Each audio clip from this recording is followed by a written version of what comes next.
To get your attention, I'd love to just see a show of hands for anyone who's a big fan of PBS. Thank you, thank you. My name is Amber Cote. I am the Senior Director of Statewide Civic Engagement for Rocky Mountain Public Media. We are Rocky Mountain PBS, Cuvo Jazz, The Drop, and PBS Kids. I'm gonna say just a few words. I actually had time slotted earlier, but I was at a different lunch, so I'm sorry I missed that opportunity. I just wanted to tell you a little bit about some work we've been doing that ties into what you're here for today. First of all, we helped to sponsor this incredible event, and we're very, very proud to be a part of it. Thank you, Stephen. The reason we felt like it was important to be a part of it, though, is because of the work we've been doing the last year with an initiative we call Above the Noise. We actually have t-shirts if you want some at the back table back there. But Above the Noise was an initiative we started last year to help people around Colorado to engage in civic discourse. We brought a film called Undivide Us to different places all over Colorado. We ended up engaging about 2,000 people and 4,000 miles, where we got to show the film, talk about differences in political ideology in an election year, and then have a community conversation. The idea was a way for public media to engage with our communities and build trust, and also give communities opportunities to talk to each other in safe ways and have a difference of opinion. So we partnered with the Colorado Media Project, Martine Carcassonne, who's here from the Center for Public Deliberation with CSU, and the Colorado Press Association. And what we learned is that people are hungry for more of these kinds of conversations. So we will continue this effort throughout years to come. We actually initiated this whole new department of civic engagement through public media so that we can listen to communities and then have our content be reflected by the things that we're hearing from all of you. The last thing I want to mention, and there's going to be information on the table about it, is our Ambassador 64 initiative, which is essentially recruiting community members from all over the state, all 64 counties, to work with us and provide voice for your community so that you can see yourself reflected in your public media. So if you'd like more information, we have postcards and t-shirts at the back table. Thank you for your support of public media and for being here today.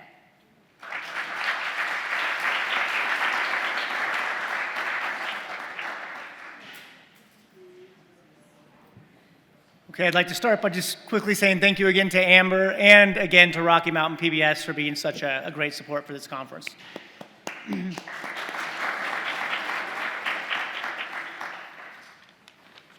Okay, so it's my pleasure to introduce the next and final panel for the day. I'm sorry we didn't give you a little bit more break time. We're kind of pushing you right through, but we're almost to cocktails, about an hour and a half, hour and 45 minutes.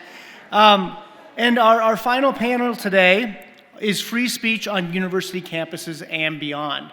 And it's a privilege for me to introduce the moderator of that panel, really an old friend of mine now, Josh Dunn, who is from the University of Tennessee, and I'll give you his bio in a second, but he was my colleague here at UCCS, in fact, my boss here at UCCS until 2 years ago. He was in my position up till 2 years ago, and hired me. I've learned most of what I know from him, especially for the first year on this job. Whenever I didn't really know what to do, I just told myself, well, just do your best Josh Dunn impression, and it's actually got me through pretty well. And he will be able to introduce our speakers, but he left CSGI and UCCS a couple of years ago to become professor at the University of Tennessee, Knoxville, but also the executive director of their new Institute for American Civics. And for him, I think it was a bit of a no-brainer. Bigger institution, bigger paycheck, better for his family. But naturally, I just still took it personally as an abandonment. But I forgave him enough to have him come and moderate this panel today. So he is the executive director of the Institute of American Civics at the Howard H. Baker School of Public Policy and Public Affairs at UT Knoxville. His research and teaching focus on constitutional law and history, education policy, federalism, and freedom of speech and religion. His books include Complex Justice, The Case of Missouri versus Jenkins, From Schoolhouse to Courthouse, The Judiciary's Role in American Education, and Passing on the Right, for conservative professors in the Progressive University. He writes a quarterly article on law and education for the journal Education Next, and his research and commentary have been featured in outlets such as the New York Times, the Wall Street Journal, the Washington Post, the Atlantic, and the Los Angeles Times. And it doesn't say this on your bio, but also the Colorado Springs Gazette. So with that, I welcome up Joshua Dunn.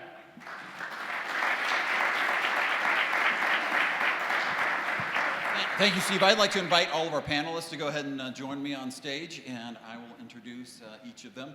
I won't have much to say. We really have an extraordinary panel for you this afternoon. I know that the last thing you want to hear is me talking, and you'll think that even more once you get a chance to hear them. So I'll go ahead and introduce all of our panelists. I would say it's just an honor to be back here in Colorado Springs. It's always going to be home for me and my family. To see what Steve has done with this event is just, I'm just incredibly proud of him. And so please give a round of applause to him and all the work that he's done. And of course, you know, being invited back to Colorado Springs and saying, oh, you get to stay at the Broadmoor too never hurts either. So, you know, any time. I will introduce the panelists, I believe, as they appear in the agenda. But speaking of the Broadmoor, with our first panelist, I'm going to say there's a hall in the Broadmoor, those of you from Colorado have probably seen it, with famous pictures of famous people who have stayed there. And I think our first panelist, if she's not in that hallway, she should be. So if there's someone from the Broadmoor here who can get us to talk to someone, let's get Nadine Strawson's picture in that hallway. It will certainly increase the intellectual heft of that hallway. It really is just, it's an honor to be with her here again. I was just with her in Tennessee just a few weeks ago, giving ideas. She was on a panel at events that I was hosting, and we had the Attorney General of Tennessee, a man very accomplished in his own right, and he described being on a panel with Nadine as a bucket list item for him. Nadine was president of the American Civil Liberties Union from 1991 to 2008. She's the John Marshall Harlan Professor of Law Emerita at the New York Law School, and is a senior fellow with the Foundation of Individual Rights and Expression, an organization related to one of our other speakers on this panel. She also serves on the advisory boards of the ACLU, Academic Freedom Alliance, Heterodox Academy, National Coalition Against Censorship, and the University of Austin. She's the author of Hate, Why We Should Resist It with Free Speech, Not Censorship, and Free Speech, What Everyone Needs to Know, among many other books. The next speaker, Greg Lukianoff, is an attorney, New York Times bestselling author, and the president and CEO of the Foundation for Individual Rights and Expression. He's the author of Unlearning Liberty, Campus Censorship, and the End of American Debate, Freedom from Speech, and Fire's Guide to Free Speech on Campus. He's also co-authored The Coddling of the American Mind, How Good Intentions and Bad Ideas Are Setting Up a Generation for Failure. Truly an extraordinary book that has shaped a lot of dialogue and discussion surrounding higher education for the past decade. He wrote it with Jonathan Haidt. And he most recently co-authored The Canceling of the American Mind, Cancel Culture, How Cancel Culture Undermines Trust and Threatens Us All, but There Is a Solution. Our final speaker is an old friend of mine, glad to be here with him as well, Jonathan Zimmerman. He's a professor of history of education at the University of Pennsylvania.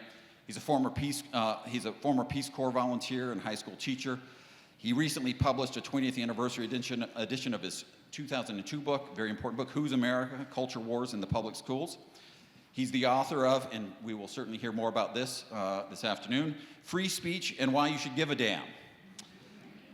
Also the author of The Amateur Hour, A History of College Teaching in America. Very apt title. Nature agrees. The Case for Contention, Teaching Controversial Issues in American Schools, Campus Politics, What Everyone Needs to Know. And this is one that I haven't read. I was looking through your bio, but I'm going to have to get this one, John. Distilling Democracy, Alcohol Education in America's Public Schools. 1880 You can just wait for the movie. 1925. Just wait for the movie, the film adaptation. So I'm very much looking forward to reading that. So I'm going to ask a question for each of the panelists, kind of based upon the general titles that we have in the agenda for you. But I'm going to start with you, Nadine. Obviously, you've been in the trenches battling for freedom of speech for decades. So what do you see as the most pressing threat to freedom of speech today? And is that threat different on campus and from off campus? That's so interesting. Well, thank you for the wonderful introduction, Josh, and thanks to everybody here, starting with Steve and Zach, for just an amazing, amazing conference. It's been very inspiring, and I know it will continue to be so. I should say that we were not told what the question would be, but I have been asked that question over and over yes, I have been. I'll pull the senior card here. I have been doing this for decades, and my answer has not changed, although in the spirit of being open-minded, I always do consider the question anew. To me, the biggest challenge to free speech is ignorance, public ignorance about freedom of speech, about the law that protects it, about the reasons behind the legal principles, about the history that gave rise to it. And, you know, we do have a wonderful speech protective law that evolved quite late in our history. For most of our history, the First Amendment was a dead letter, but the Supreme Court started to put teeth into the First Amendment at the time of the civil rights movement in the 1960s. No coincidence, right?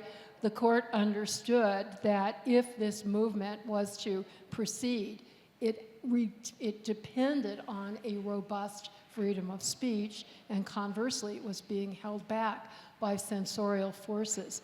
That said, and this point has been made already today, but it can't be made too often, that the law protecting freedom of speech, or on university campuses, adoption of the Chicago Principles or the Calvin Principles or FIRE's guidelines, you know, to get a green light from FIRE because of excellent policies. That is necessary, but not sufficient to actually enjoy free speech. In order to get to that next level, we need, as we've already said, a culture of free speech, and that starts with education and information. So that ignorance is always going to be the biggest challenge. Beyond that, if I may, because I completely agree with my friend John here, that there is an elephant, and that word was chosen deliberately in the room. I really resist. Journalists are constantly asking me, you know, isn't this the worst time ever for free speech?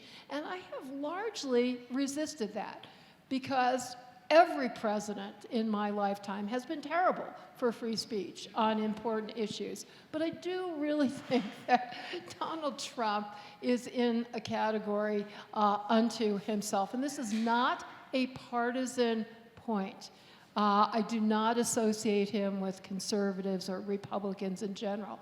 And here I'm going to be very personal. Today is June 5th, 2025. On June 5th, 1968, I was graduating from high school. See, I told you I've been doing this for many decades. In Hopkins, Minnesota, a suburb of Minneapolis. Earlier that day, Robert Kennedy had been assassinated in Los Angeles, and I had been chosen as the commencement speaker of my high school, and I just tore up the speech and gave a very, very impassioned one. I think I was already going to talk about free speech, but I did so even more, criticizing the war in Vietnam, praising the civil rights movement. And about a month later, I had my very first national publication. It was in a magazine that I think doesn't even exist anymore, called Glamour magazine, and I loved it, I must admit. And in addition to glamour, it also had some serious content, right? So like reading Playboy for the articles sort of thing. But there was a column that was called Protest, all capital letters. And readers could submit contributions for potential publication. And based on my high school graduation talk, I composed a piece that was actually published in the protest column in Glamour magazine in September of 1968. And I went back, thanks to Perplexity, I was able to read it this morning. And it talked about a piece of legislation that was pending in Congress at the time with a lot of support. States had already passed versions of this legislation that were aimed at punishing college campuses because of student demonstrations against the Vietnam War. And some members of Congress wanted to strip all government funding from universities unless they stopped student protests against the war. And Richard Nixon, who was president at the time, opposed that legislation. He opposed it very strongly. He said academic freedom is more important, it's the most important value here. And he also said it's not going to do any good. It's just going to simply turn those students into martyrs, so you're not going to accomplish your political purpose. And I thought that was kind of interesting in contrast to the current funding that we're getting from the current president of the United States.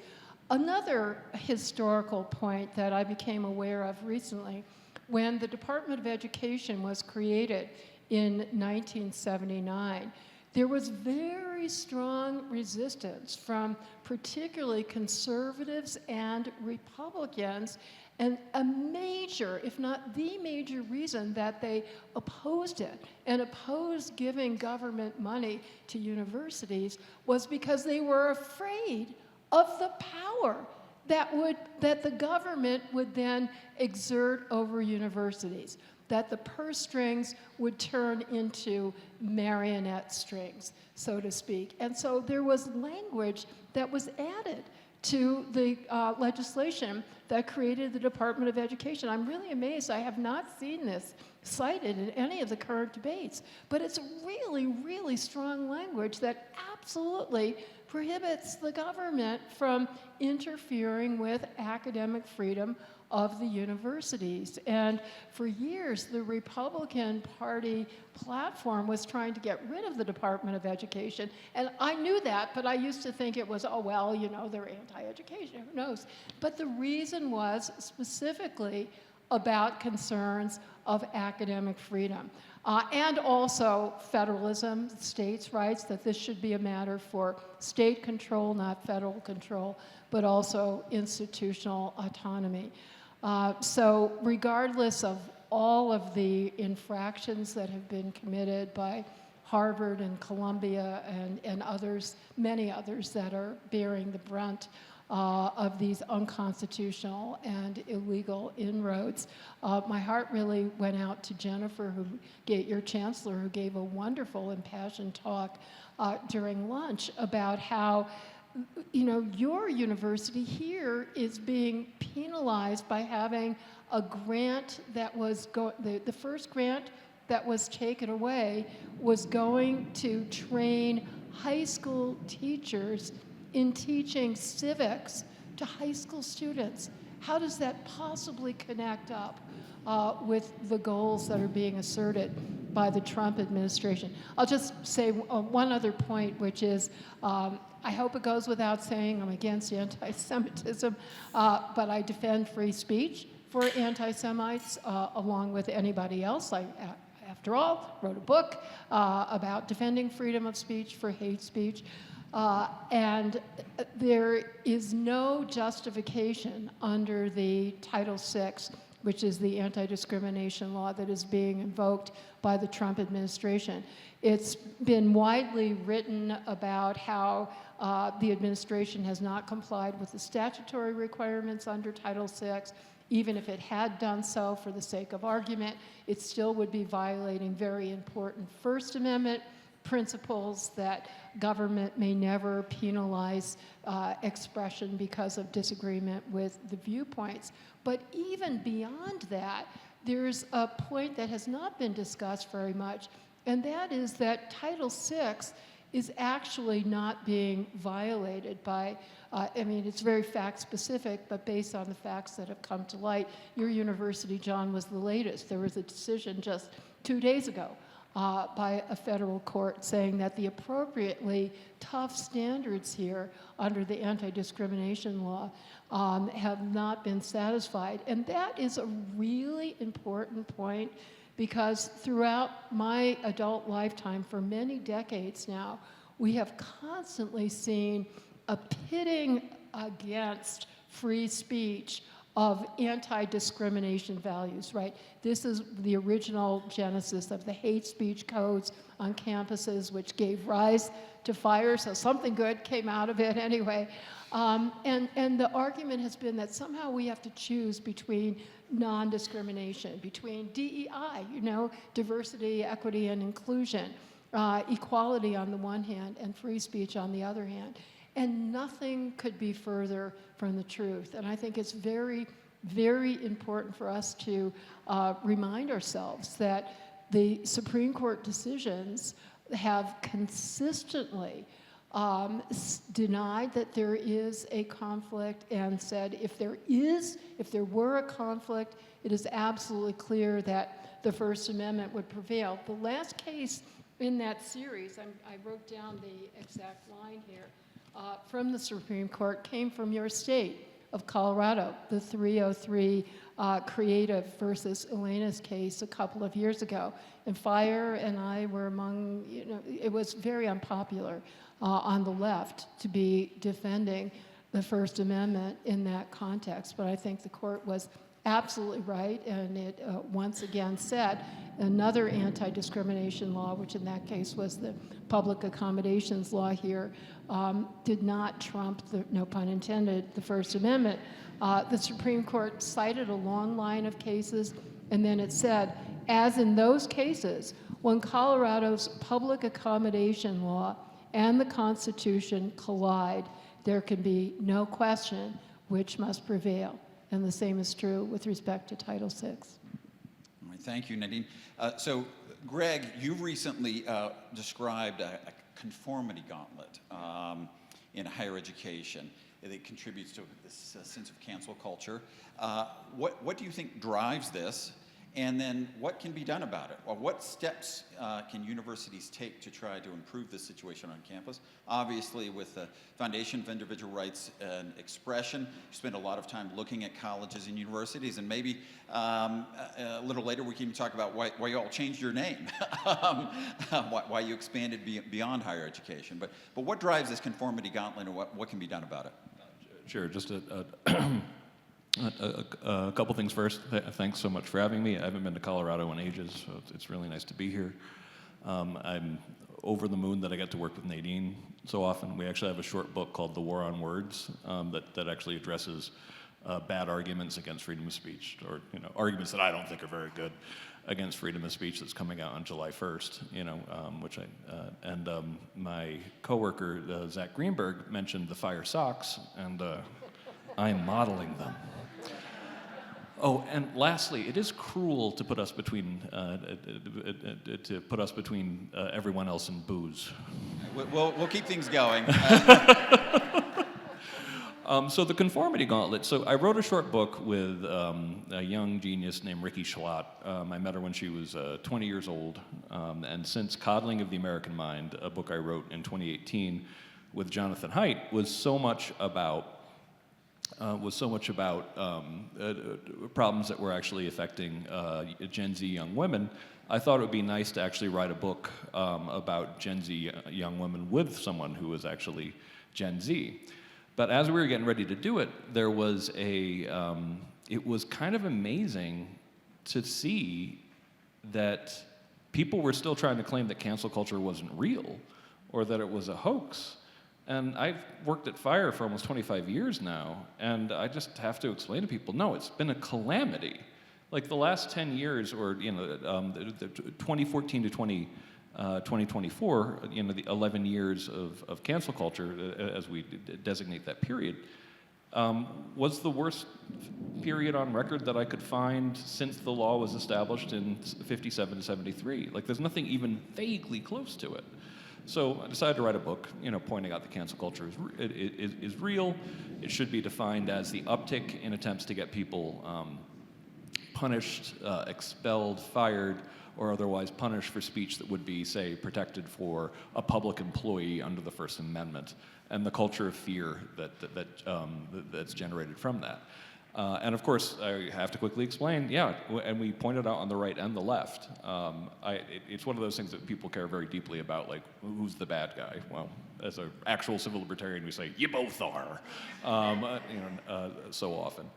But on campuses are left-dominated spaces. And the conformity gauntlet thing that we talk about there was basically saying that if you really want to discover truth, which, by the way, the Enlightenment should actually be called the discovery of ignorance, because it wasn't about suddenly everyone was smart. They were only smart by virtue of realizing that if we tested our most deeply held values, they didn't hold up. We test our folk wisdom, it's all wrong. The scientific method is a way of not proving what is true, it's a way of proving what is false. It takes a lot of guts, it takes a lot of open-mindedness, and it takes systems. It takes systems that are actually in opposition to each other. It requires skepticism to actually get to know truth. So academia in particular should be a non-conformity engine. It should be something that at every stage asks you, do you take seriously the possibility you might be wrong? Are you endlessly curious? Do you think it's wonderful to be proven wrong, or will that absolutely crush your spirit? These are the kind of questions that people should be asking. Are you passionately interested in any topic, but simply want to know more? And instead, at every stage, I feel like what we're doing in K through PhD, essentially, is rewarding conformity. And I think that you can see that in, and I basically take an imaginary high school student who wants to be a great scientist one day, and I put him through the paces of all the conformity-inducing pressures he'd have to experience. First in K through 12, then the entry essay that you have to give at universities. We actually did a test of DEI statements at FIRE. We ran them by 3,500 professors to see if this claim that they're not actually political litmus tests were true, and shock upon shock, guess what? It's a political litmus test, unsurprisingly. You can't evaluate something like that without your own biases creeping in, and if someone wanted to argue, I want viewpoint diversity, you're not getting in. You argue that I want religious diversity. Nope. Even the one that I'm the most sympathetic to is that I want greater socioeconomic diversity, which the Colorado schools don't have this much of a problem, but most schools do have this as a serious problem. That wouldn't even get you in. The only one was the most doctrinaire, forgive the expression, woke statement. And I make the point that these occur at every level of the academic process now in different forms and going by different names. So that's all through it. Then I point out how likely you are to get in trouble for what you say in K through 12, how likely you're to get in trouble for what you say in higher ed, in graduate school, from your teachers when you're a student, how there are bias-related incident programs that allow you to anonymously report your professors and students for offensive speech. I was amazed that my co-author, Ricky Schlatt, did Bill Maher's show, and she mentioned this, kind of assuming everyone knew. Bill had never heard of these things, and they're absolutely conformity-inducing pressure. So a lot of what I was doing in Canceling of the American Mind was trying to get people to take this problem really seriously. Because when people see a highly politically homogenous group come out with a finding, even a scientific finding, that sounds conveniently similar to exactly what you would expect that group to say truth was, they're going to be skeptical of it. And that's normal, and there's good research on this, by the way, that they're going to be skeptical of it. But when you have a situation in which professors can get in trouble for having the wrong academic theory, even when that academic theory or idea is later proven to be true, and this is public and they see it even once, they're never going to trust you again. And here's the problem. I know of thousands of examples like this. So the conformity gauntlet was to make the point that the conformity-inducing pressures exist at every level of education at this point, and we really have to be striving for non-conformity-inducing pressures. We have to take the fact that the goal of higher education to a large degree is knowledge creation, and create, frankly, a lot more friction, a lot more skepticism, a lot more doubt, and a lot more systems to test and retest what we think is true in the spirit of the discovery of ignorance, also known as the Enlightenment. So that's a conformity gauntlet. All right, thank you. So John, you wrote this book, Free Speech and Why You Should Give a Damn. Could you tell us a little bit about why you decided to write this book? It seems maybe a little bit of a departure from some of your previous work, and then tell the audience why they should care. Yeah, thank you. Thanks to all of you for being here, and thanks to Josh and all the others for engaging me. I had never heard Nadine's glamour story, but I was not surprised because Nadine is very glamorous. Not as glamorous as Greg with his socks there.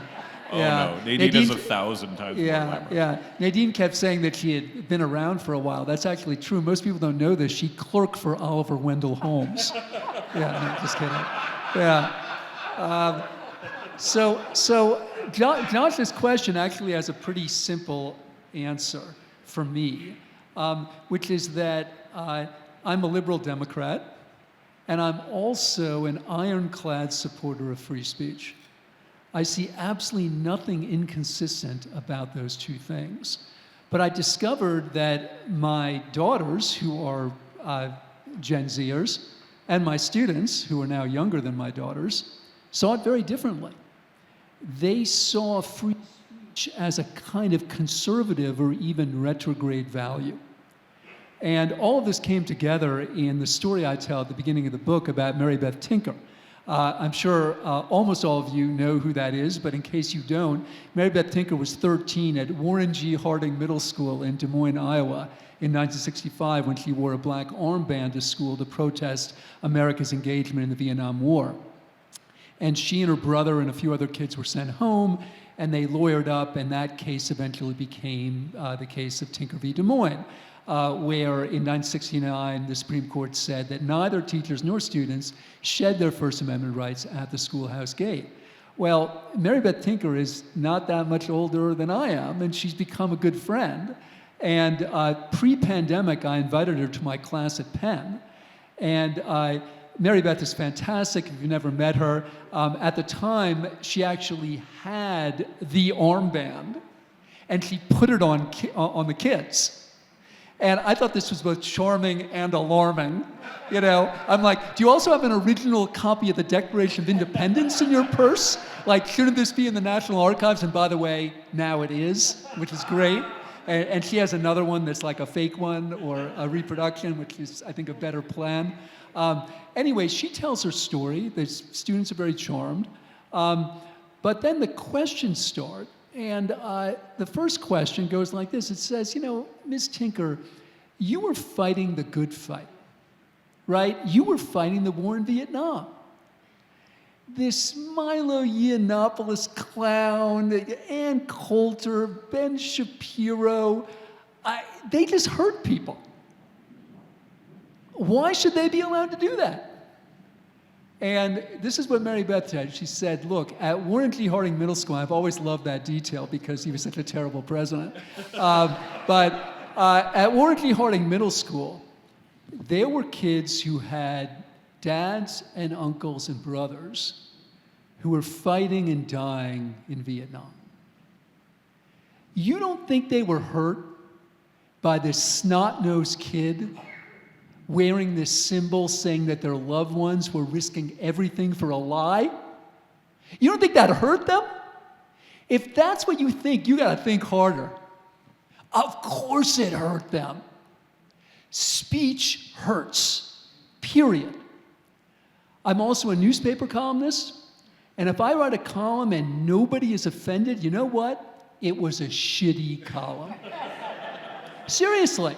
I mean, just to be clear, I don't go out of my way to offend people. That's not my jam. But I take it as a given that I will. And if I don't, all that means is I was confirming whatever conventional wisdom they brought to the page that day. So speech hurts, period. You know who's the greatest purveyor of hurtful speech on the planet? Salman Rushdie. 100%. Let me be clear about my own feelings. I do not personally believe that he's a purveyor of hurtful speech, but I could prove to you that tens, perhaps hundreds of millions of people do, to the point of wanting to murder him several times over. So if your idea is that we have to purge speech that's hurtful, forget about Salman Rushdie. I mean, he's out, 100%. So the students take this in, and then they had read a little bit of Michel Foucault, enough to frame the next question, which was, isn't this free speech thing just an abstraction that people with power use to lord it over other people? Specifically, white men, they really, really like free speech because they're on top. And Mary Beth wasn't having that either. She said, listen, at Warren G. Harding Middle School, I was a 13-year-old kid.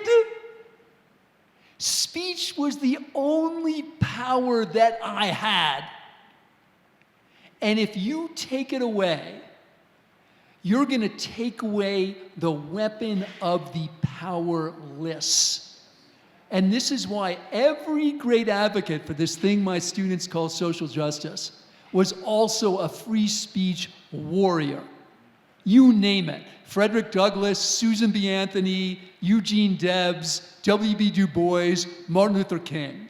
All ironclad supporters of free speech. Why? Because they know that to critique the oppression they were critiquing, you gotta be able to talk.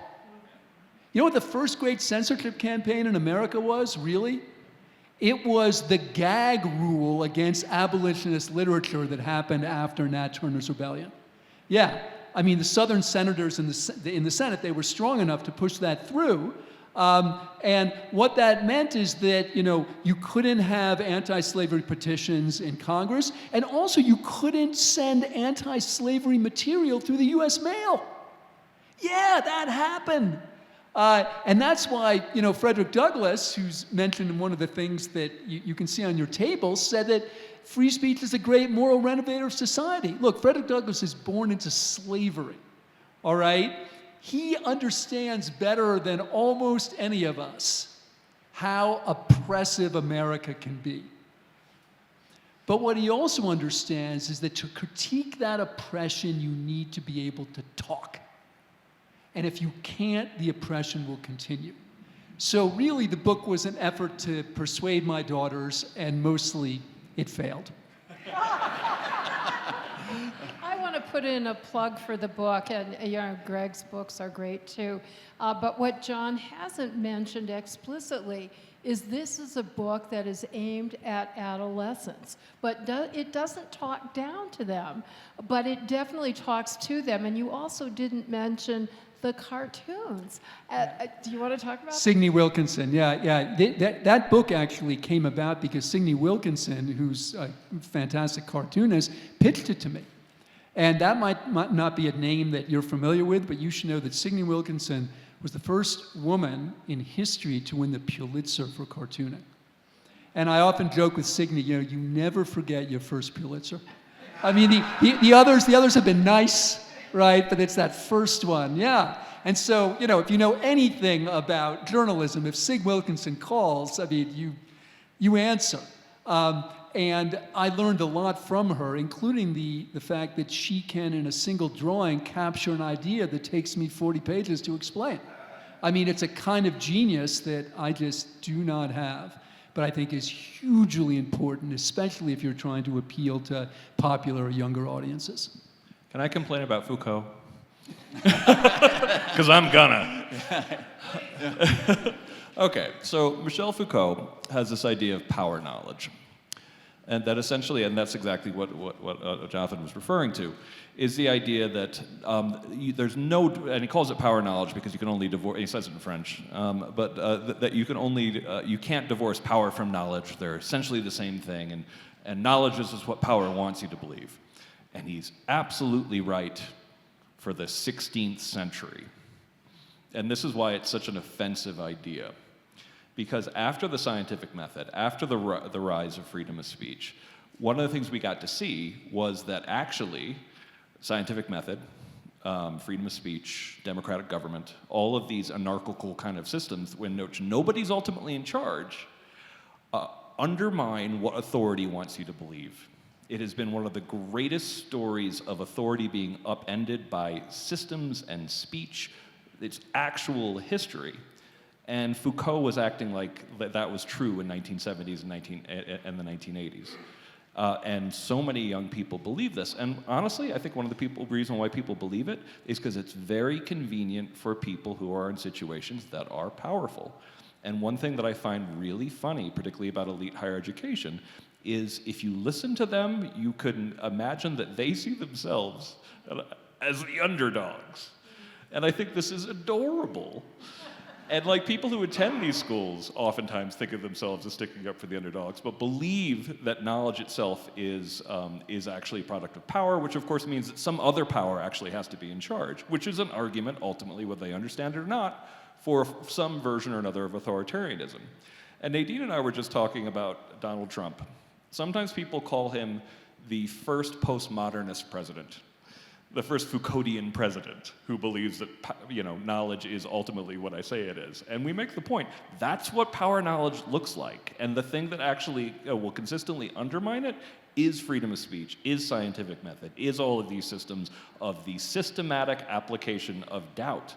But it really worries me that so many young people believe these, honestly, I don't think they're very even good French ideas that ultimately are excuses for cynicism, despair, and authoritarianism. All right, thank you. So, Nadine, I wanted to ask you a question about your time serving as president of the ACLU. And John's comments reminded me of this great book by Nat Hintoff, Free Speech for Me, but not for Thee, which seems to be the default setting for many people. So the difficulty seems to be finding principled defenders of freedom of speech. Now, the ACLU, of course, is left-coded, I think you'd say, in America, but under your tenure, you were defending speech across the spectrum. Were there any cases where you were defending speech, particularly maybe from the right, where you were criticized for doing that? And were there any cases where you thought it was actually a tough call, and maybe you thought you shouldn't be devoting the resources of your organization to defending it?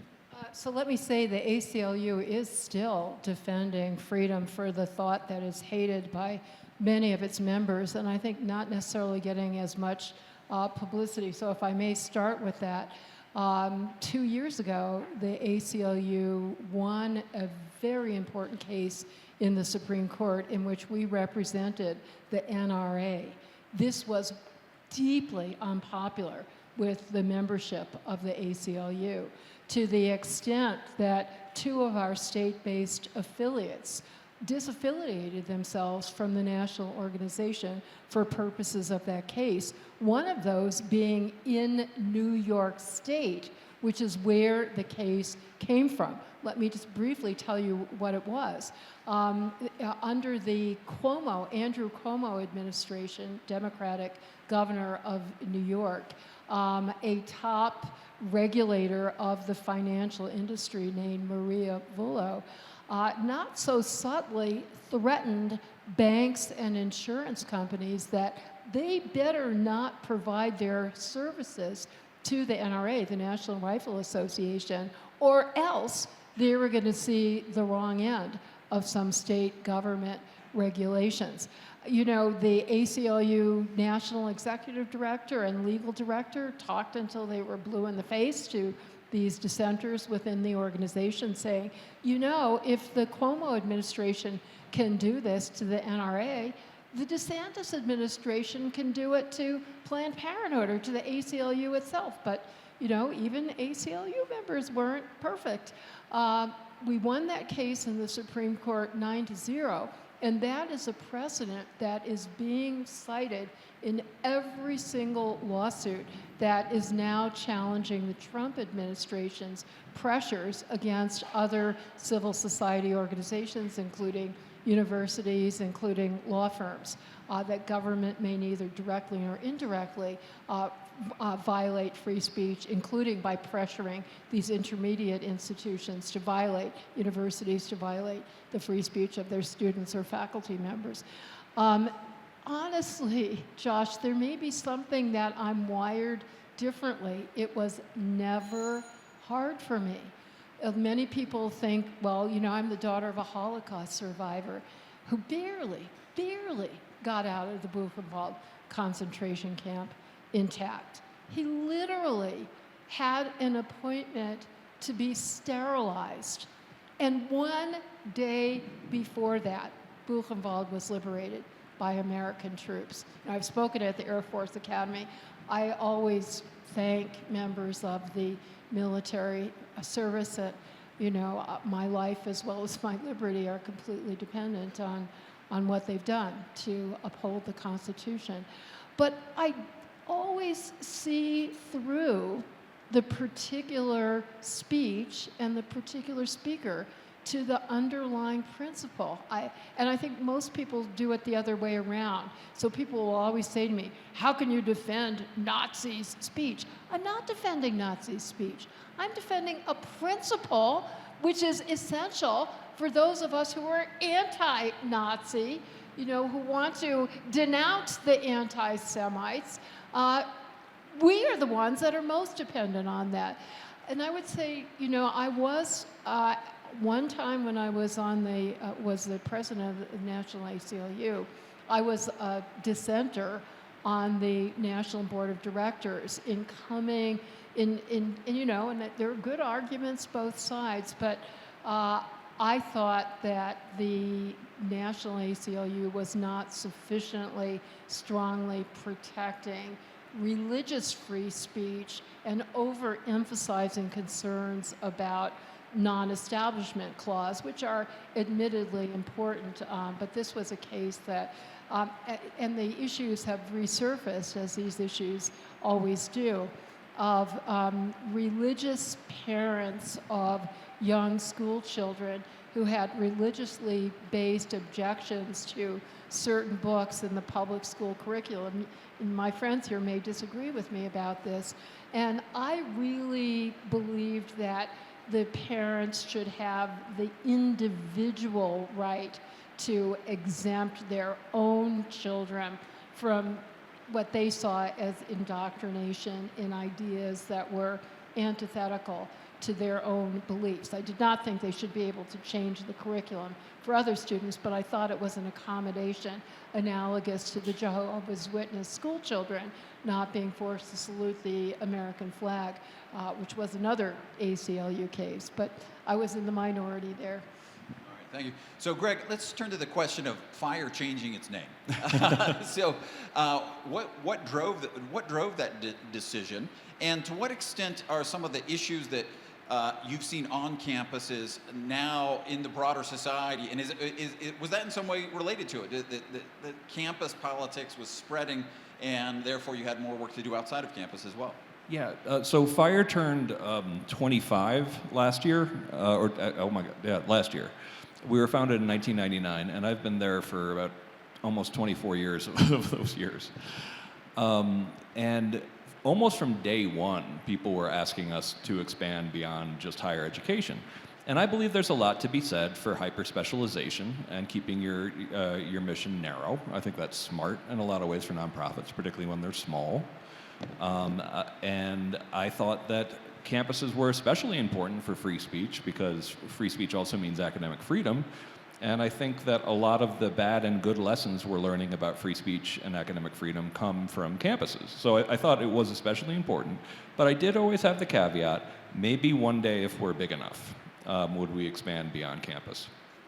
And in 2019, we reached a stage, once we could start doing the free speech ranking, which is this absolutely Herculean effort that we do in terms of the sheer amount of research we have to do to rank 250 schools according to their commitment to free speech. It includes the largest survey of student opinion on free speech ever done, and it's the biggest one each year because it gets bigger each year. I think we just completed our most recent one, and it's 69,000 students. We have the largest database of professor cancellations, student cancellations, of deplatformings, and campus speech codes, and we put them all together.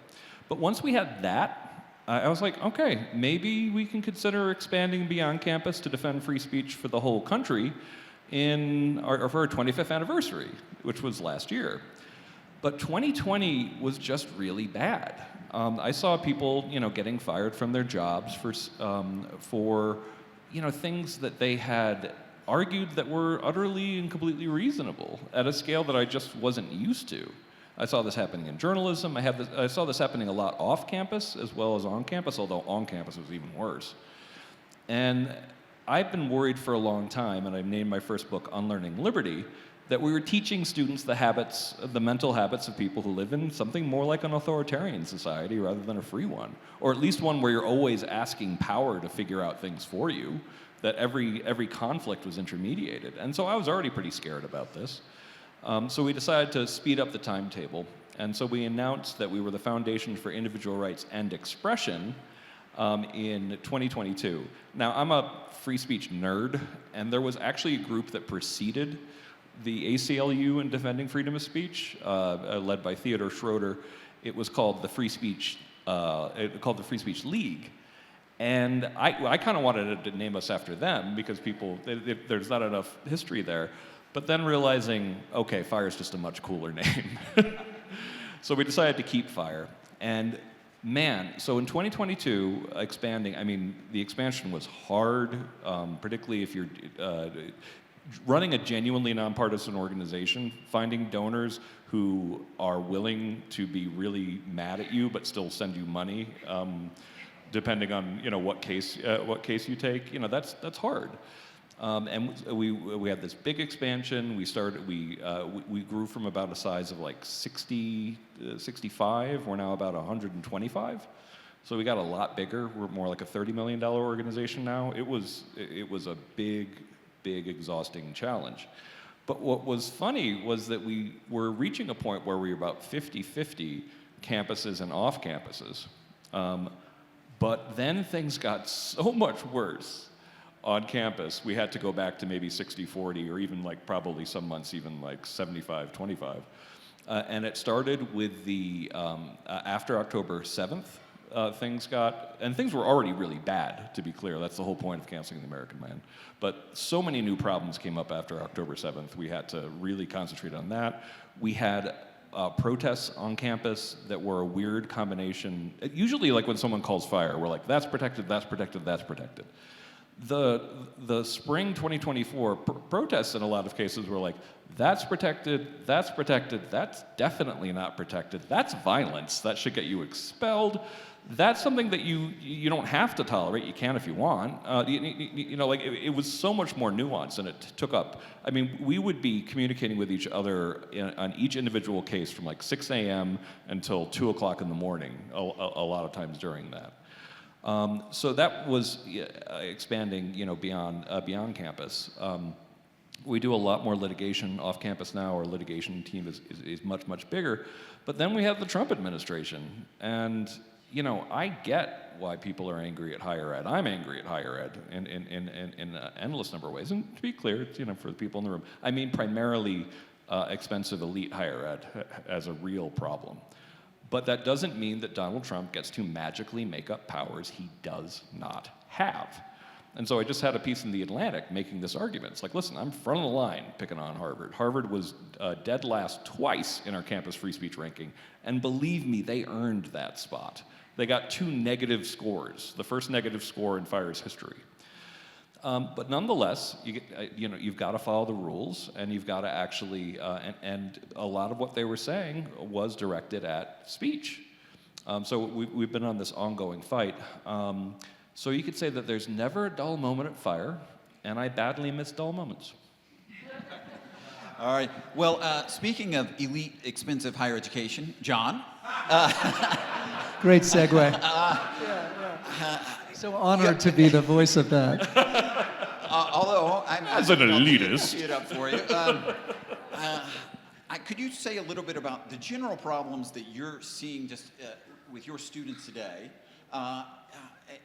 in educating them in a way that prepares them to be capable citizens, including exercising rights like freedom of speech? But then also, what are some of the things that you're doing to expand that, shall we say, their ideological horizons, their social horizons, so that they can maybe get outside of the smaller bubble that they occupy? Well, I'm glad you used the bubble, because I do understand, and I want to emphasize that the kind of institution I teach at is not the modal one, right? And, we were talking about this at lunch. I mean, you open up the New York Times and half the stuff about higher ed is about Ivy League schools. Now, obviously, there has been a lot of ink about Harvard, but you've probably also read that, like half the Times staff went to Harvard. I mean, it's not that high, but there's something incestuous about that that's also obnoxious.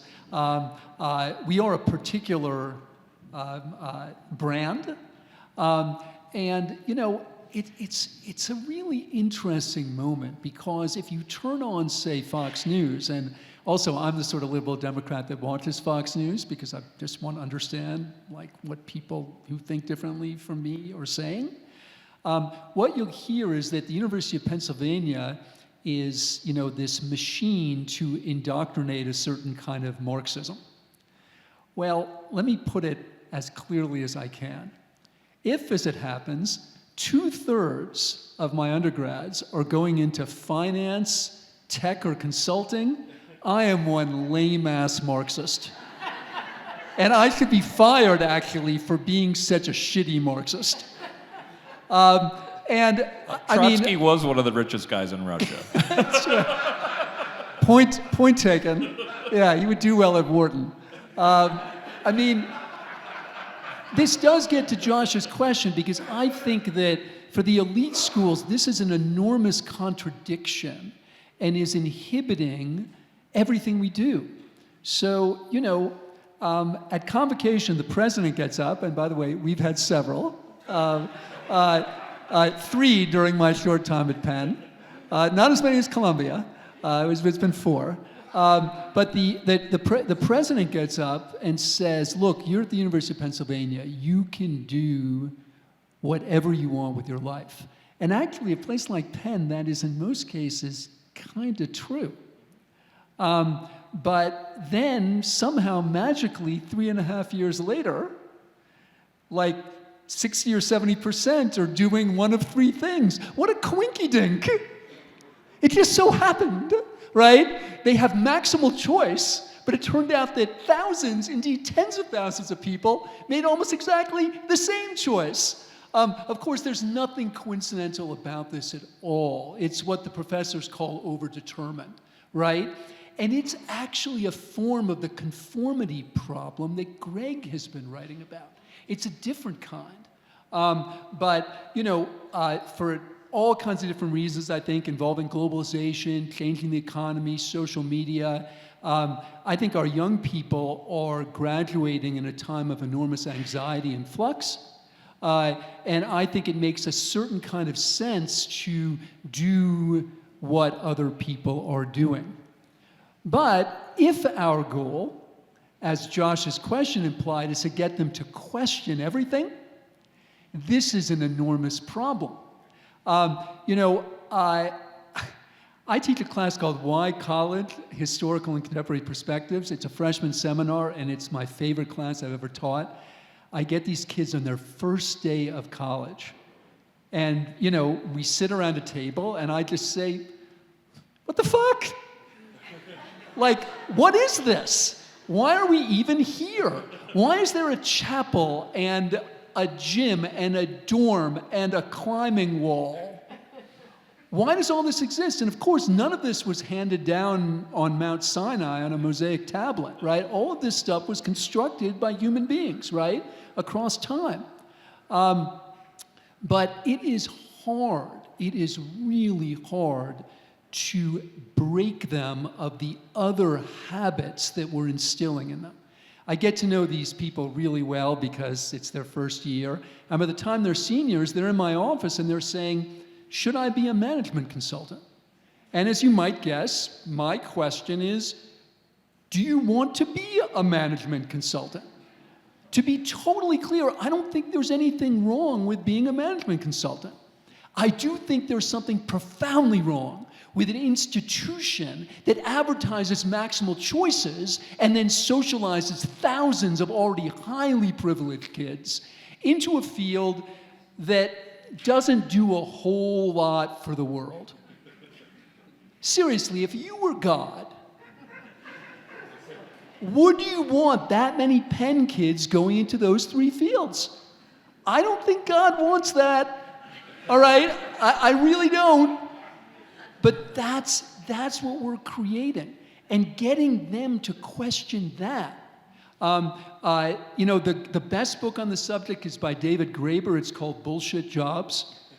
And it's a great title, and it's really apropos. And he defines a bullshit job as a job that you don't really think should exist, but you do anyway. And then he says, what does that do to your soul? But see, this is the enormous contradiction running through this discussion. Right, this morning we heard, Robbie and Cornell do their wonderful back and forth about, liberal education, which is really what I think their show is about, right? And about how, it should be getting us to ask what the good life is. And they're right. But we're answering the question for them, right? The good life is a life with lots of stuff, and it's a life that looks a lot like the other people in your peer group. And that strikes me as just a gigantic problem. And I wish I knew what to do about it. Well, I'm going to ask, do you want to respond? I wanted to point out that there's the most beautiful family of deer out there.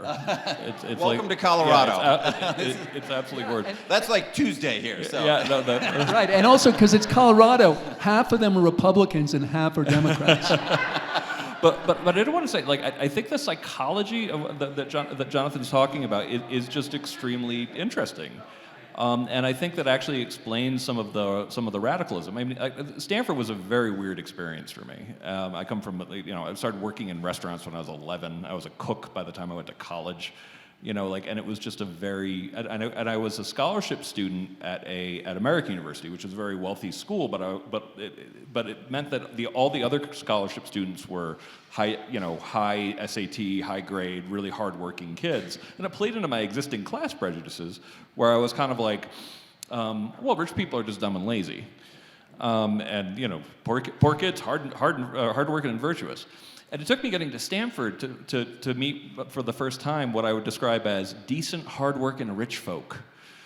And I was impressed in a lot of ways, but there was this huge dissonance that essentially there was a lot of sort of rational, even back then, sort of radical politics for people who were going to go into incredibly safe jobs in Silicon Valley and in law firms. And I noticed that my friends who actually were public defenders, like one of my best friends to this day, or people went to nonprofits and made a lot less money, who were trying to solve problems, there's something very grounding about that. And they tended to become much more pragmatic thinkers about how you actually solve problems.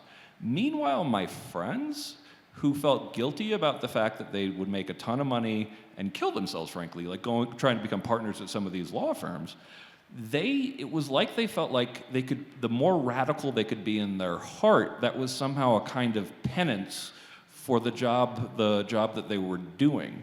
And it was interesting to see, and I really got to recommend this book to everybody, by Musa Al-Gharbi, We Have Never Been Woke. I'll probably already recommended it. It's my book of the month. But it really explains the psychology incredibly well. And this was, the president of BARD made the same argument, that sometimes he thinks that some of the radical politics come out of guilt. So I'm going to ask one final question for the entire panel, and we can't open it up to the audience for questions. So, and bring it back to higher education. So the Trump administration has come up. It is interesting to me.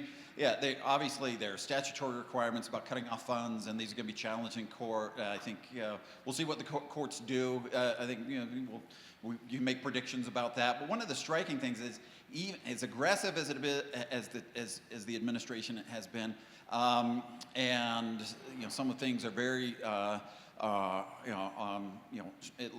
if you've been defending the administration, I think they would say they're stretching the bounds of the statutory language. You aren't finding a lot of people coming to the defense of higher ed, like in print, which is interesting. You think about the leadership class of the United States. Just about everyone went to college or university. Donald Trump went to my university. Just saying. So it does seem to me that part of the reason for that is that there's some of the things that you've identified, Greg, particularly with fire people. It's like, well, maybe maybe this is not actually authorized under the law, but it can't shed too many tears. And it might go back to what universities themselves can do. So I know we have some administrators here, we have professors here, both from the CU system, but from other systems. What should faculty and administrators be doing to model free speech and discourse? I actually think this is this is what's been cited in some of the executive orders. What can they be doing to truly model free speech and protect free speech so that they can actually generate greater support from the public? But maybe you disagree with my frame. We'll start with you, Greg. Sure. I mean, I think elite higher ed's in pretty serious trouble. I think given the determination of Trump to go after Harvard, he's just going to keep on trying things, and elite higher education is really vulnerable on a number of things. But at the same time, they're going about it in such a weirdly emotional and erratic way. They might lose, even though they potentially could win on things like admissions discrimination, or they just had a policy talking about being concerned about spying from China. Like all things that, if in a more skillfully done. I sometimes think I could be like an evil consultant for some of this. I was like, really, if you want to censor him, do this. And it's like, okay. I shouldn't tell you how to actually get away with it, but I do know, because it's an interesting puzzle. So I want to sort of divorce elite higher education from this, and I want to talk about what everybody else should be doing. I think that other universities, and this becomes difficult because so many universities, even at every level, have people who are either educated by or are themselves elite college graduates. It's that pervasive, in colleges. But I think you have to do a lot more to show that you're not them. And I think that should be a very happy, even joyful part of your identity. And I think that, centers that actually point out how to fix higher education that are kind of no holds barred could be great. I think having, actually borrowing one idea from actually it's not really from them, but Dartmouth is actually trying really hard to reform itself. And one thing that they're doing is they're trying to have more classes that are co-taught between people who disagree. I love this model, and by the way, it would require a lot of schools to ship in more professors who disagree, but I think it would vastly improve the quality of education. I think voluntarily, a lot of schools should try to increase their viewpoint diversity. Even a lot of state schools aren't that great, even on that, and I think that they can do that. FIRE has a vast list of reforms that schools can do. I'm sure Zach covered a lot of them. We have a list of 10 things that they can do. I wrote a piece adding another 12 of different kinds of reforms, but really lean into your identity as we're not those guys. And in terms of knowledge creation, one thing that I would love to see is being like, listen, I'm surprised so far this hasn't happened. That one of the schools that's failing, because some schools have been shutting down over the past couple of years, it just kind of says, listen, we are now viewpoint diversity U, and our job is we're also replication U. We are going to be looking at the knowledge that is supposed to be created in higher education, and we're going to be ruthlessly questioning whether or not it is actually high-quality scholarship. Because you know how you get to truth? Not directly. You get to it by eliminating falsity. That's the only way you actually ever get there, and this is a theme that I bring up all the time. So I think that there are some schools, I've been really shocked at the level of conformity in the higher education industry and the lack of willingness of a lot of schools to bravely and forthrightly say, distinguish some of these other schools by being, you know what we are? We're not them. And we're going to point out what's wrong with them. We're going to point out what how it's actually hurting the creation of knowledge. And we're going to point out how much more integrity actually we have and how much more reliable our commitment to truth is than theirs. And I think that could be a wonderful role for higher ed, but also, not incidentally, create really even more exciting schools to attend. I'll make 2 points. The first is every college and university should commit to making freedom of speech, academic freedom, civil discourse, this whole constellation of values we've been talking about, absolutely central to its mission. Having that at the forefront in everything it does. And I am convinced that this can be done because in my lifetime, I've seen universities and colleges do this, first with respect to sexual harassment, more recently with respect to DEI, and we could put aside that, you know, what we don't like about substantively about how both of those, you know, with great goals were approached. But the fact is that these became pervasively embedded throughout the culture, and starting with how you advertise yourself to those you are trying to recruit, either to apply to the school as students or to apply as faculty members. What kind of application materials do you have? What essays do you ask the students to write?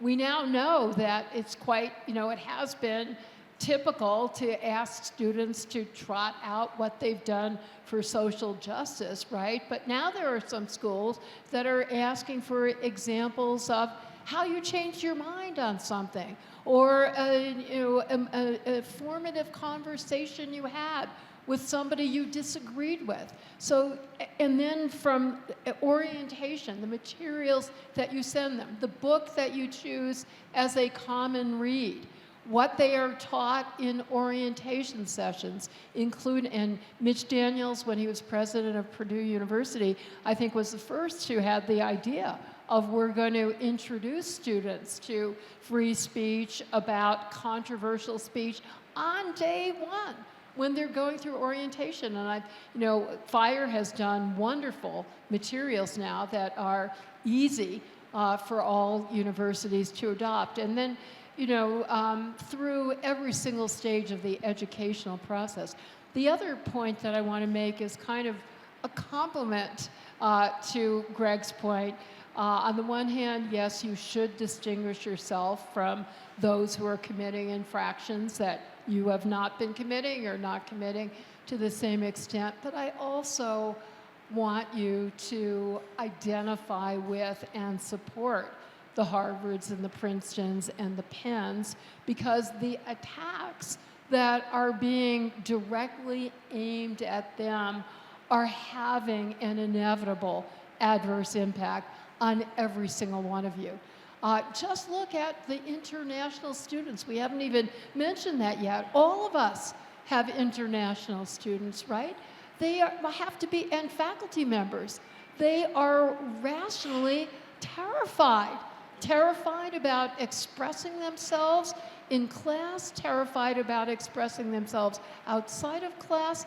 How can this possibly be conducive to a positive educational experience anywhere? And the threats of, even if your university is not directly yet in the sightlines of the administration, you are necessarily going to be serving are suffering from the adverse consequences. Therefore, and Greg, you were one of 7 leaders of 7 free speech organizations that wrote a wonderful open letter on May 19th to leaders of U.S. Major institutions. And you were talking about not only universities, but law firms and other civil society institutions, too many of which have been capitulating for understandable reasons, but to no good. You do not appease the bully by succumbing. And the letter urged leaders, it sort of chided leaders of institutions for not speaking up strongly enough in defense of others who are being targeted, and urged them to do more. And as you know, I've been in touch with the leaders of one of the other organizations on this letter, Jamil Jaffer of the Knight Institute. And I said, well, university presidents have signed this letter that went out on April 25th. Why isn't that enough? Well, he said, the letter wasn't strong enough, and it was just kind of words. We don't have universities that are signing on to friend of the court briefs in support of Harvard in its really important litigation. And again, the litigation is not just to benefit Harvard as an institution, it's to benefit the students, right? And your students as well. So I would strongly urge all of you to recognize that you have skin in that game, no matter how different your universities might be, in very positive ways from Harvard. Please look at what you have in common and stand up, resist the violations that are going to be common to you as well. First of all, it's been a real honor to be up here with all these friends. I agree with everything they said, which actually runs counter to the whole spirit of this conference. Yeah. Of course, I'm joking, but I'm not. I think that I think Steve and Zach and the others just did a fantastic job creating this lineup, and again, I'm honored to be a part of it. But if I were in charge, I would have wanted somebody from the Trump administration here. Now, in fairness, maybe they tried to get that human and they couldn't. But because I agree so strongly with Nadine about how invidious and I think illegal and terrifying a lot of these measures are, I'd just like to hear someone defend them. By the way, I was on a podcast debating with a guy from the Heritage Foundation, Jay Greed, who was defending them. You can find it somewhere in the dark web. So, I think, Josh said, how do we model this? That's the right question. And I think we need to model it in everything we do. It's precisely because I'm so outraged and terrified by what the Trump administration is doing that I'd like to hear somebody defend it. I think I'd learn more. If somebody just tells me how much they hate Trump, I learn nothing. I really learn nothing. It's like, okay, yeah, I've heard that, and I agree with you, but so what, also on the theme of modeling, and to pick up on some things that Greg said, look, I'm also a huge advocate of viewpoint diversity. I think that I would learn more and my students learn more if there were, more people that weren't liberal Democrats like me on the faculty, especially in the humanities and the social sciences. But that's a necessary condition. It's not a sufficient one. What we need actually is to change the culture of teaching. Josh mentioned that I wrote a history of college teaching called The Amateur Hour, and it probably wasn't a great title because it's been misinterpreted by so many people. What people assume when they see the title is that I think that college teaching is bad. But of course I don't think that, because if there are 1 or 2 million people doing it, making any generalization about it is absurd, right? Yeah, there's some terrible teaching, there's also some great teaching, and most of us are somewhere in between. So it's not about that. It's about the fact that we haven't actually figured out systems to determine which is what professions are supposed to do, right? With our research function, we have done that. Right? It may not be a perfect system, but we have peer review to try to figure out if what you're writing and what you're thinking has any value. but we don't have that with respect to teaching. And, I think that's deeply connected to a lot of these themes here, because if we really want the kind of dialogic instruction that is being described here, we need to socialize and train people in how to do it. Where I teach, if you want to get a PhD, you have to spend between 6 and 10 years researching, writing an original piece of scholarship. And if you want to be a teaching assistant, you have to take a 3-day seminar. What does that tell you? Now, 3 days is better than 0, which is what it is at other places I've taught, right? But that speaks to an enormous imbalance. So the amateur hour, it's not that amateurs are bad, right? The best gymnast of my youth was Nadia Comaneci, and she was an amateur, because back then you couldn't get paid in the Olympics, right? It's not about good or bad. It's about systems, right? That's what professions are, right? And what we've done is we've professionalized the research function. We haven't professionalized the teaching function. And until we teach better, a lot of things we're talking about today won't matter. In fact, most people won't even care about viewpoint diversity because they're not invested enough in the teaching function.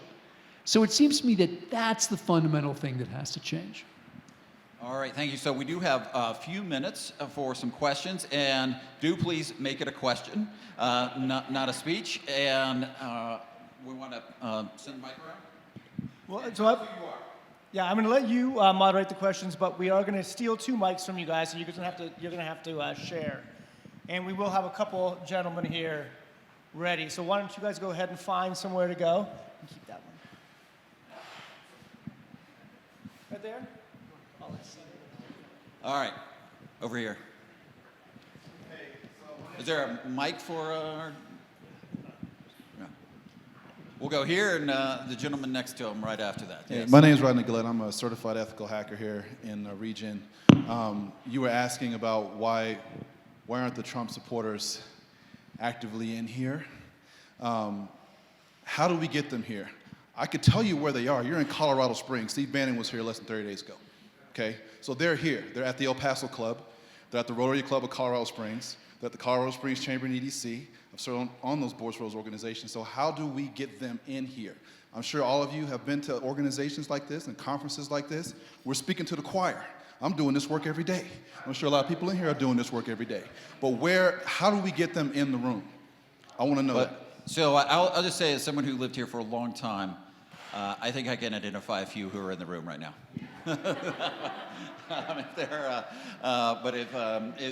If someone wants to, I'm certain they'd be happy to. All right, yes. I will take my turn to be contrary, if I may. Oh, great, wonderful. I will say that there are many things. Who are you? What? Tell us who you are. Oh, I'm Whitney Galbraith, local resident, native here. We don't like deer; they eat everything. My point is that there are many things that I think we all could agree on defending Trump selectively. One, of course, is the southern border. Now, is there anybody in the room who does not approve of his effort to close that border? If they want to be contrary, and I'll ask them to raise their hand. Also, he is doing his best, I believe, to not only avoid war, but to prevent the wars that are going on.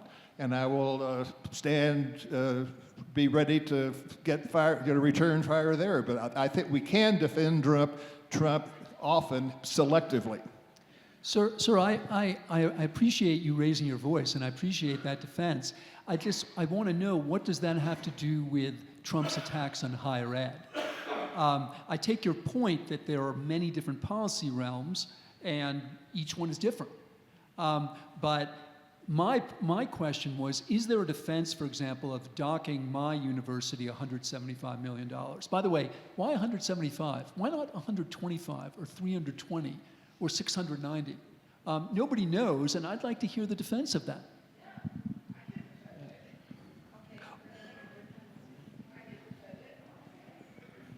When you're talking about public... Hey, and tell us who you are. Yeah. I'm Paula Lynn Harris, but I consider myself a community philanthropist. When we're dealing with public funding, you're dealing with the public trust. People are paying taxes, and they have a certain expectation. And so if you're contributing to an institution, you're expecting a return on investment, right? And if it's not delivering what you're wanting, I think you have every right to withhold public funds. Oh, I just want to say, oh, yeah, but I just want to be clear here. I am highly sympathetic to the need for massive higher education reform. And everyone on this panel can attest to the fact I'm pretty dark about the state of particularly elite higher education. And I think it needs, right down from the way we funded it, all the way on up. But the way the Trump administration is going about it is they're using the argument of rampant anti-Semitism, and then they've alighted on a couple different arguments, which is discrimination in admissions, which they only seem to have really started to make that argument pretty strongly now, and now making sort of a foreign policy justification for keeping students who they think might be security threats out. Now, but here's the thing, there's a process for all of these things. Do I think it's possible that if you investigate something, that's why I said I thought Harvard is actually in trouble, is there a process in place for if you're actually saying that what happened at Harvard in terms of discrimination against particularly Asian American students is something that could draw away all federal funding? There's a process for that, and do I think it's possible that Harvard and a lot of the elite colleges might be found guilty of that? Yes, I do. When it comes to the anti-Semitic harassment stuff, I do think that, is there a chance, I don't think every school would be found guilty of this, but do I think Columbia could be? Probably. I'd go so far to say, actually, I worry for Columbia on this stuff. But you have to actually follow the process. And so even if you believe in higher education reform, the way that Trump is going about doing it, and again, I passionately believe in higher education reform, doing it through executive orders, doing it from memoranda, is not the way you do it. And to your point about we don't have to fund all these things, you're absolutely right, but generally that's going to involve Congress being involved, and it's going to involve changing the terms of the grants in the first place. Because all of these grants were given with certain promises that there'll be process in place if we decide to withdraw them. I think a lot fewer schools would have taken federal funding if it had been stated the way essentially Trump is arguing it now, that you took that money, and the condition of taking that money is that if in the sole discretion of the executive, I decide, and my administration decides that you're in violation of any of these Title VI, Title VII, Title IX, in my sole discretion, decide that you're in violation of that without going through any process whatsoever, I can take all your federal funding away. A lot fewer schools would have taken that money in the first place. So I'm watching this whole thing. I think it's a squandered opportunity potentially to have really high quality higher education reform that actually could make it more equitable, that actually could improve it. So I am sympathetic to some of the aims, but the way they're going about all this stuff, as a civil libertarian, I have to oppose. I'd like to add something to that, which is that, I also think you made an excellent point. No institution has any right to government funding. It's just that before it can be withdrawn, there have to be certain procedural steps, and there are certain reasons that are illegitimate. And I want to say that I have signed on to, and I have also seen letters that have been signed by extremely conservative, Republican, former judges, law professors who are wildly enthusiastic pro-Trump supporters, but who say that the method that the administration is following, the means that it's following, are illegal and unconstitutional. So we can separate the goals from the means. All right, other questions? Up front here, Matthew.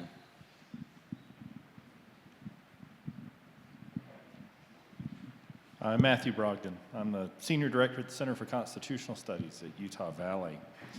And I'm just curious if you give me your thoughts on, let's assume that the result of these punitive actions from the Trump administration teaches, the received result is that reliance on public funding is a risky business.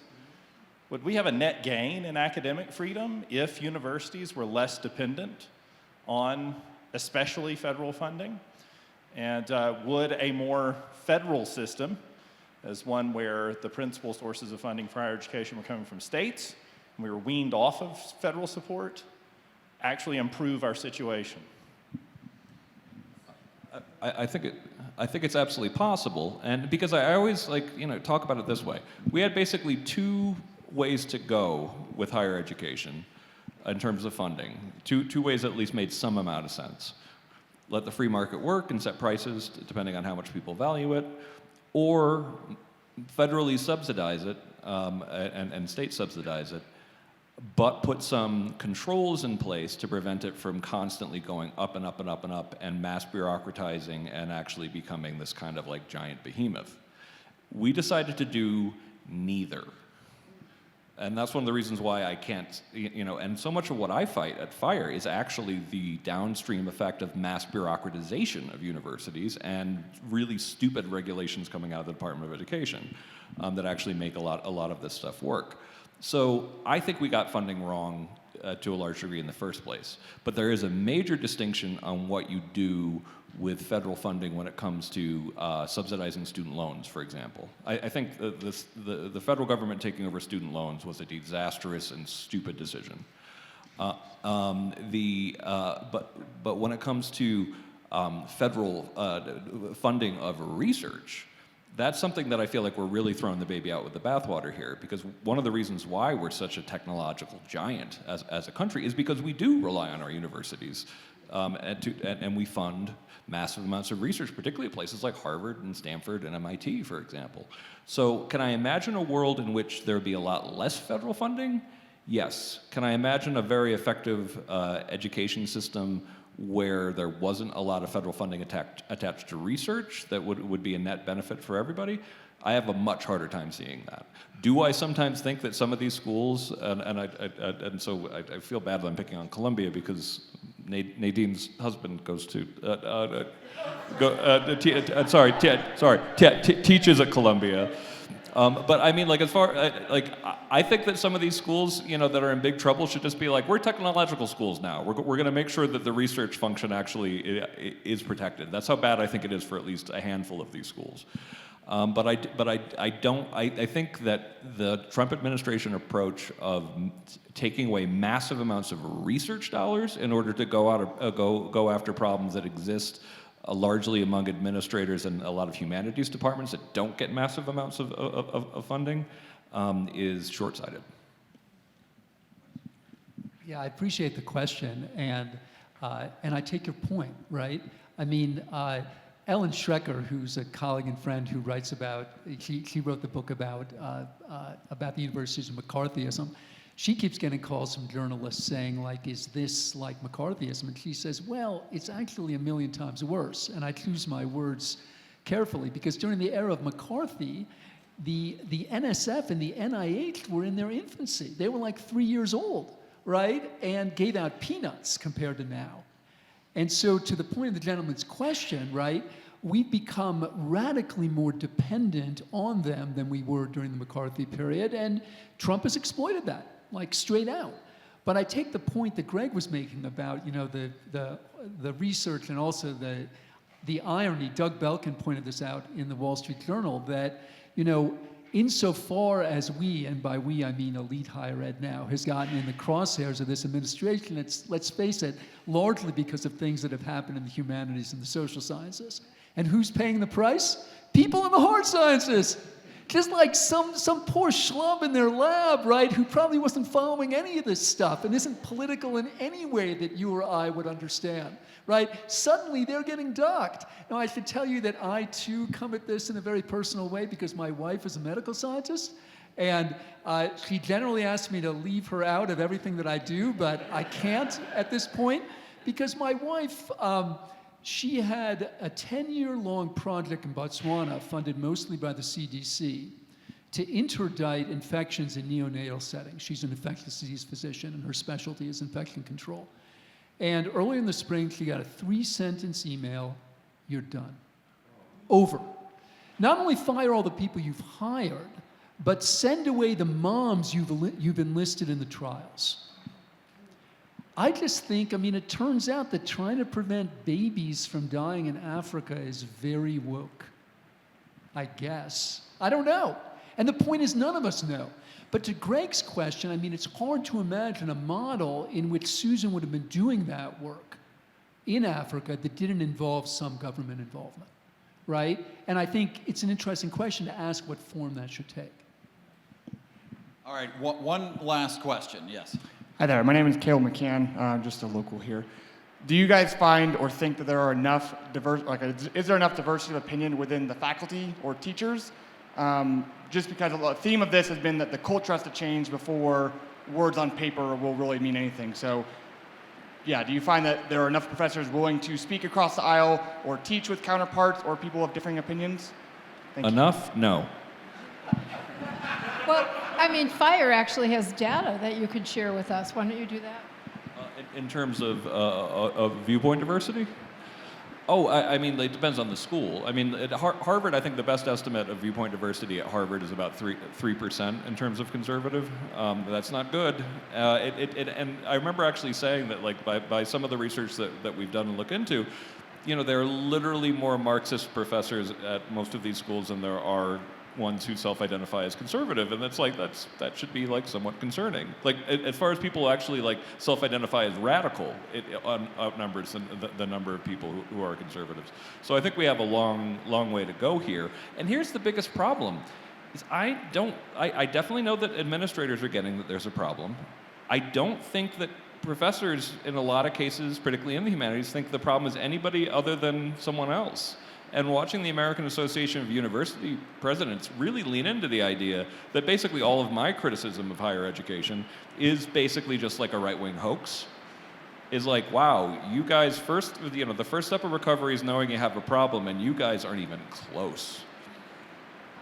To the best, well, it's interesting because it's true that people deny that there's a problem, but I don't see any evidence that cuts against the kind of statistics that Greg cited.